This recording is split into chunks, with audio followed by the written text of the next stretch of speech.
Good morning. Good morning, good people. Today is Monday, August 25th, 2025. It is a little bit before 6 in the morning here in wonderful southwestern Nevada.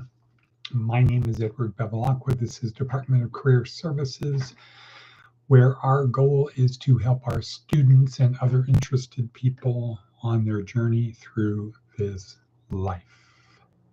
Correct. And let's see. Today is week 3, day 1. Neuroscience-oriented approach to success. Week is called Outside Our Skull-Sized Kingdom, as opposed to last week was Inside Our Skull-Sized Kingdom, and week number 1 was Orientation and Overview. So where are we going in this 4-week, 28-day course?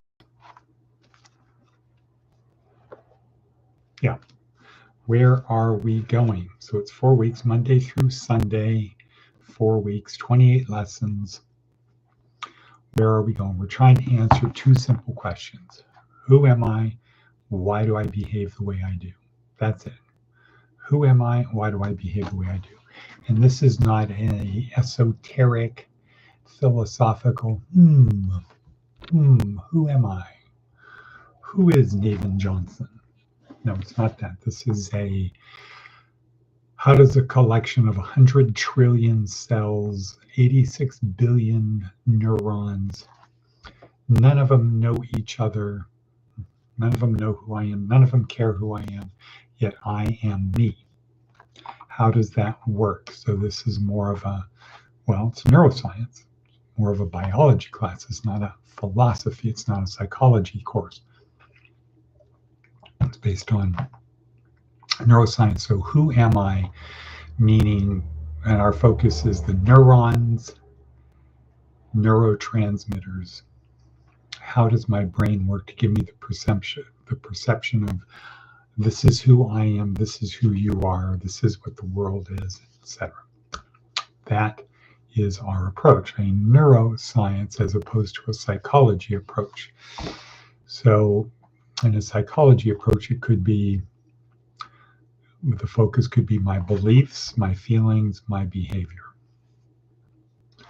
My beliefs, how my beliefs lead to my feelings feeling affects my behavior, and my behavior reinforces my beliefs. On a neuroscience level, we're taking it way down to what's happening on a cellular level. So where are my beliefs stored? I.e. the neurons, that is in the neurons.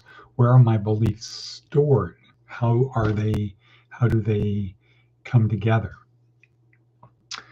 How do those beliefs lead to feelings? How can I have a belief that leads to a feeling? Matt is in the podcast. So Matt, what time do you have to be at court today? So how do those beliefs, how are those ideas stored in my brain? How do those ideas those beliefs turn into feelings? How do those feelings affect my behavior? And how does my behavior affect the outcome? And how does the outcome support my beliefs? And then if we get that, we can kind of reverse it and say, what's the outcome I want? What's the behavior I need? What do I need to feel to do that behavior? And what do I need to believe to make me feel that way? So for example, if I'm walking down the street and a house is burning, a woman comes out running, screaming, my baby's in there, go save my baby. There's 2 fundamental things I can do. I can go in and try to save the baby, or I could not go in and try to save the baby. And whether I go in or not go in depends upon a lot of things happening, my beliefs, my feelings, my behavior.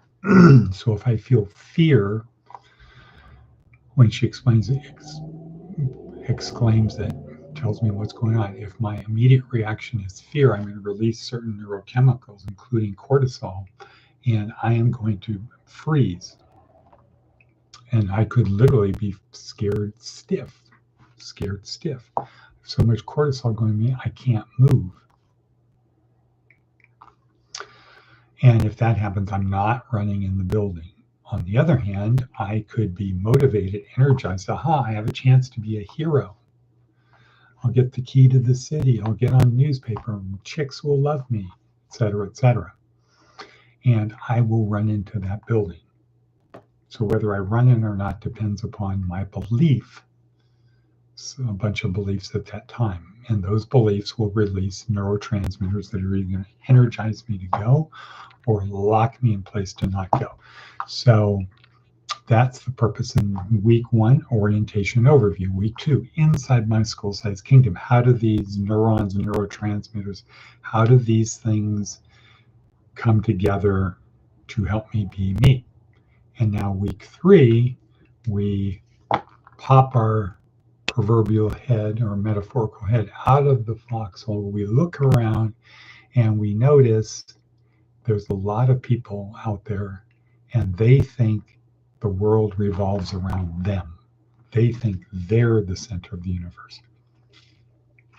Of course, I know that I'm the center of the universe, but these crazy humans, these colorful nuts, think they're the center of the universe. Well, I need to get them to work with me, to cooperate with me, so that I can become successful. I can't do it on my own. We can't do it on our own. We need to get other people. On our metaphorical ship, the adventure of life ship, I need a crew. I can't do it by myself. The ship is too big. The ship has to be big enough to go on the adventure I want. And because of its size, I need a crew. I need to get people. So this week, we're going to focus on how do we get the right crew? How do we get the right people to help us on our metaphorical adventure ship that's going to take us on the adventure of our lifetime? How do we do that? This shirt is not setting right. Oh well. Okay, so that's a long introduction to week 3, day 1. And our TED Talk for today is David Logan, USC business professor, at least he was 14 years ago. No, 11 years ago when we started watching this. And this was the first TEDx talk, USC, TEDx. So that's the first extension, TED extension, USC. And he's talking about tribal leadership. But before we go there, let's go to our worksheet. That's where the magic happens. See link below. While you're there, like, share, click on the bell, etc. You know the thing. Okay, advice from an 80-year-old. When someone hugs you, let them be the first to let go. Let them be the first to let go.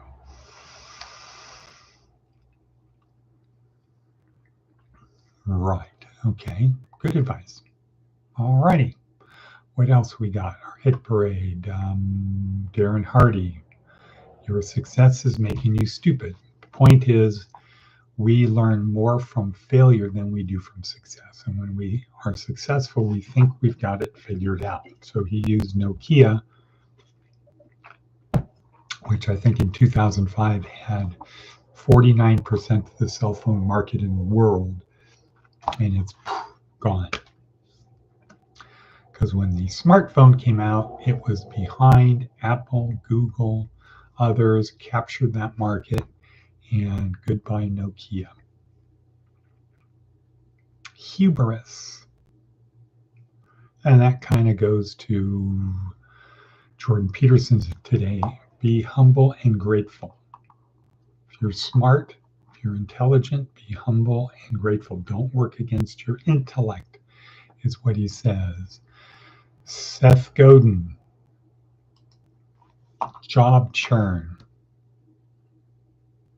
Kind of a long one. How we doing for time? Such a runic rhyme.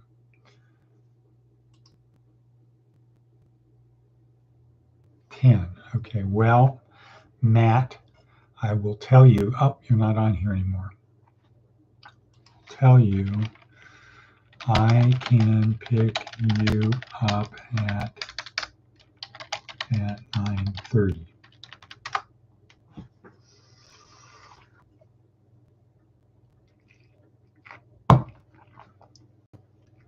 Okay, where was we?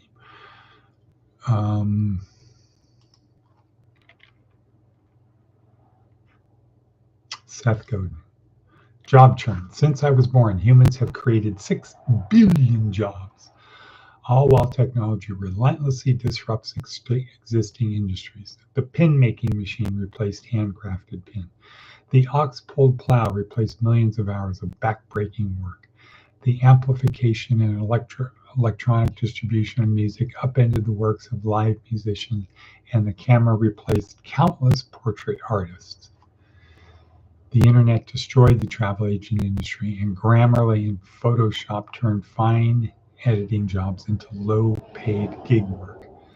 Claude adds, skilled typesetters trained in working by hand were angry at desktop publishing, and the digital distribution of music and books ended the future of many traditional retailers. It's easy to go on. The assembly line replaced skilled craftsmen who built entire products by hand. The printing press eliminated armies of scribes who copied books and documents manually. The calculator made human computers, people hired to perform mathematical calculations, obsolete overnight. The washing machine destroyed the livelihood of professional laundresses and washermen. The automobile industry wiped out blacksmiths, stable hands, and carriage makers. Email and word processors replaced secretaries who specialized in dictation and typing.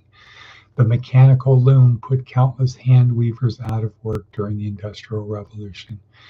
GPS navigation system eliminated the need for most map makers and drastically reduced demand for physical atlases. Digital photography destroyed the film development industry and put countless photo lab technicians out of work. Self-checkout machines have steadily replaced cashiers across retail stores, and ATMs have transformed many bank teller positions. When the web arrived, many of the projects I had built as a book packager, some at great cost, became obsolete. It didn't seem to me that I could do much about this, though. Arguing that I was entitled to have people buy the information, please business almanac. Information, please business almanac. Instead of looking stuff up online wasn't going to work. It's entirely possible that a magical AI will replace every single human job and then destroy the earth. But it's far more likely that the pattern of the last 500 years will continue. If the transformation was an opportunity, what would you do with it? Right. Very good one. No.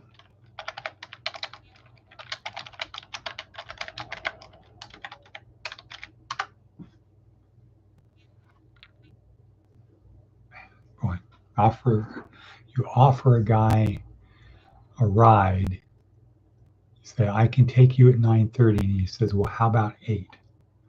Okay, how about never? That's the problem. See, when you're in your skull-sized kingdom, when you don't take seriously the other people out there, there are other people. You think everything revolves around you. Well, what does it hurt to ask? I'm just asking. Well, I think you're not having gratitude or appreciation that I offered would be the comeback. You're just asking. You're just asking interferes with my things I have planned. So you turn a nice gesture into something where somebody has to say no, and people don't really want to say no. So it creates an uncomfortable situation. Not good. Not good. My general view, if somebody invites me to something, I'm going to say yes unless I can't. Because if they would invite somebody like me, I am going to go. All right, what else is on our hit parade for today? What's our time like? Time. Such a runic rhyme. Let's get back to David Logan, tribal leadership. So David Logan says, humans are social animals.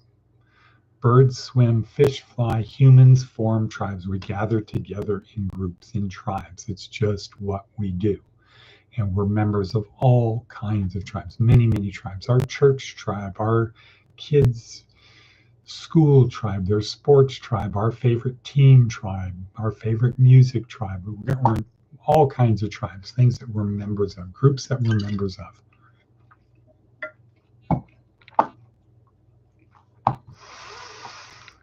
David says, and all tribes